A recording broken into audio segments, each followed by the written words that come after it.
Cookery சேனலை பார்த்து யார் வேணாலும் சமையல் பண்ணலாம். ஆனா சுவையான சமையல் பண்றது எப்படி?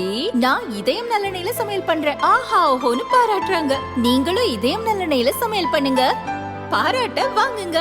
தினம் தோறும் வாங்குவே இதயம் இதயம். ப்ளூம்பர்க் பில்லியனர்ஸ் இண்டெக்ஸ் நிறுவனம் உலக தொழிலதிபர்களின் வருமான தகவல்களை தினமும் திரட்டி முதல் 500 உலக பணக்காரர்களின் பட்டியலை வெளியிட்டு வருகிறது.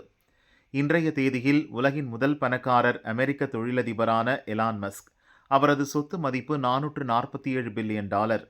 நேற்று ஒரு நாள் மட்டும் எலான் மஸ்கின் சொத்து மதிப்பு இந்திய ரூபாய் மதிப்பில் சுமார் 5,32 கோடி அதிகரித்தது. 53 வயதான எலான் மஸ்க் ஸ்பேஸ் எக்ஸ் என்ற விண்வெளி நிறுவனத்தை நடத்தி வருகிறார். விண்வெளி ஆய்வுகளை நடத்தும் முதல் தனியார் நிறுவனம் இதுவாகும்.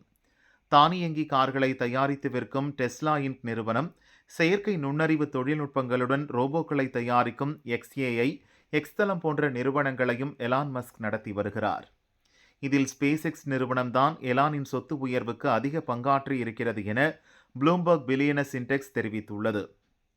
ஸ்பேஸ் எக்ஸின் இன்சைடர் பங்கு விற்பனை மற்றும் டெஸ்லா பங்குகளின் உயர்வு காரணமாக எலான் மஸ்கின் மொத்த சொத்து மதிப்பு $50 பில்லியன் அதிகரித்துள்ளது. எலக்ட்ரிக் வாகனங்கள், தூய்மையான எரிசக்தி ஆகியவற்றின் மீது முதலீட்டாளர்களுக்கு நம்பிக்கை ஏற்பட்டுள்ளதை அடுத்து டெஸ்லாவின் பங்கு இந்த ஆண்டு 71% அதிகரித்துள்ளன. உலக வங்கி தொகுத்தளித்த தரவுகளின் அடிப்படையில் பார்த்தால் எலான் மஸ்க் குழுமத்தின் மொத்த மதிப்பானது ஜெர்மனி, ஜப்பான், ஆஸ்திரேலியா நாடுகளின் கடந்த ஆண்டு GDP, அதாவது மொத்த உள்நாட்டு உற்பத்தி அளவுக்கு உள்ளது.